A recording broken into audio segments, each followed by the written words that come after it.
बोल विष्णु भगवान की जय। वैशाख मातम का 9वां अध्याय। इतना सुनकर मिथिलेश ने पूछा कि हे ब्राह्मण, इच्छाओं के वंश के राजा ने जल और अन्न का दान नहीं किया, इसी से वह चातक और छिपकली की तथा साधु महात्माओं की सेवा न करने से गिद्ध योनि में आया। परंतु आपने बतलाया कि यह 7 जन्म तक कुत्ते की योनि में आया। उसने केवल संत महात्माओं की सेवा नहीं की, सो उसका फल उनको न मिलता। इसने किसी को कष्ट भी नहीं दिया, सो बिना कारण की उसको कुत्ते की योनि क्यों मिली, इसका मुझको संशय है। कृपा करके आप मेरी शंका का समाधान करिए। राजा के ऐसे प्रश्न सुनकर महायशस्वी श्रुतदेव ने कहा, तुम धन्य हो राजन, जो तुमने ऐसा धार्मिक प्रश्न किया। सो मैं अब तुम्हारे संशय का समाधान करता हूँ। यह वार्ता शिवजी ने कैलाश पर्वत पर श्री पार्वती जी से कही थी। सब लोकों की रचना कर उनको परलोक और लोक 2 प्रकार की स्थिति बताई और इनकी स्थिति के निमित्त 3 भेद बताए। जल सेवा, अन्न सेवा और औषधि सेवा, यह तीनों इस लोक की स्थिति हेतु है, तथा साधु सेवा, विष्णु पूजा और धर्म, यह तीनों पारलौकिक स्थिति है के हेतु है। जैसे ऐहिक कर्म से धन संपत्ति आदि प्राप्त हो सकते हैं, वैसे ही पारलौकिक क्रियाएं कभी कभी दुख का कारण भी हो जाती हैं। जैसे यहाँ पर एक पुराना इतिहास कहता है, एक समय दक्ष प्रजापति महादेव जी को यज्ञ में बुलाने के लिए कैलाश पर गए। तब उनको आए देखकर श्री महादेव जी खड़े नहीं हुए, क्योंकि शिवजी ने सोचा कि मैं सनातन हूँ और यह सब देवता यज्ञ का भाग लेने वाले सेवक के समान है। इसलिए स्वामी का सेवक के न आने पर, पति का पत्नी के आने पर, गुरु का शिष्य के आने पर उठना आवश्यक नहीं है। यही सब शास्त्रों का मत है। जिसमें बल, दान, तप और शांति अधिक रहती है, वही गुरु है। जो स्वामी स्वयं अपने सेवकों के लिए उठते हैं, उनकी आयु, धन और यश तत्काल नष्ट हो जाते हैं। इसलिए यह मेरा प्रिय सस्वर सूर्य ने ऐसा विचार दक्ष प्रजापति की भलाई के लिए ही वह उठे नहीं। यह देखकर दक्ष प्रजापति के अत्यंत क्रोध आ गया और उनके सामने ही उनकी निंदा करने लगा कि देखो, इस दरिद्री को बड़ा अहंकार हो गया है, जिसका धन केवल एक बूढ़ा बैल जिस पर केवल चर्म ही रह गया है, कपाल की हड्डी धारण करता है, पाखंडी, अहंकारी, महा अपवित्र, किसी का शुभ कार्य न करने वाला, दरिद्रता के मारे शीत से दुखित हाथी, चरम को ओढ़ने वाले शमशान जिसका घर है, सर्पों का आभूषण है, न इसमें धीरज है न ज्ञान, भस्मासुर के डर के मारे दूर भाग गया, भूत प्रातिनिधिक का संग, इसके कुल का कुछ पता नहीं। दुरात्मा नारद ने ब्रह्मा से इसकी बड़ाई की, जिससे मैंने अपनी कन्या सती का विवाह इसके साथ कर दिया। जैसे कुम्हार का घड़ा चांडाल के घर पहुँचने से किसी का नहीं रहता, वैसे ही मेरी कन्या का मुझसे कोई प्रयोजन नहीं।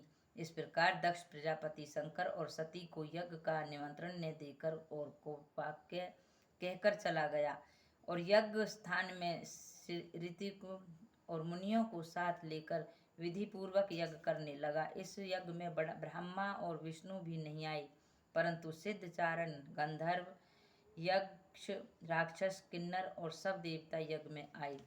सती को यह लालसा उत्पन्न हुई कि किसी प्रकार यज्ञ का उत्सव देखूं और अपने संबंधियों से मिलूं। महादेव जी के रोकने पर भी वह न मानी और जाने ना अनिश्चय कर लिया।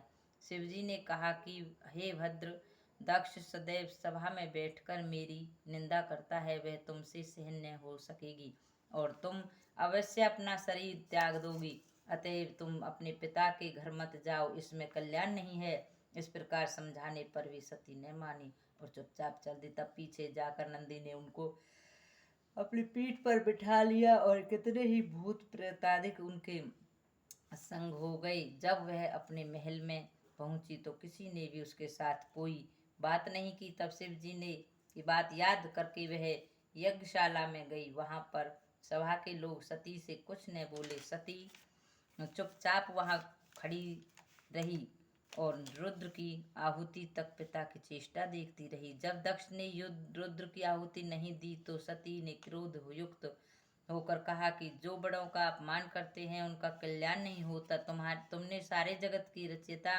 अविनाशी रुद्र को आहुति नहीं दी, और यहाँ जितने ऋषि मुनि महात्मा एकत्रित हुए हैं इन्होंने तुमको सुबुद्धि नहीं दी। ऐसा प्रतीत होता है कि विधाता तुम्हारे साथ इनके भी प्रीतिकूल है। जब सती यह वचन कह रही थी तो पूषा देवता मुंह फाड़कर हंसने लगे और क्रमहीन भृगु दाढ़ी और मूछ पकड़ फड़काने लगा।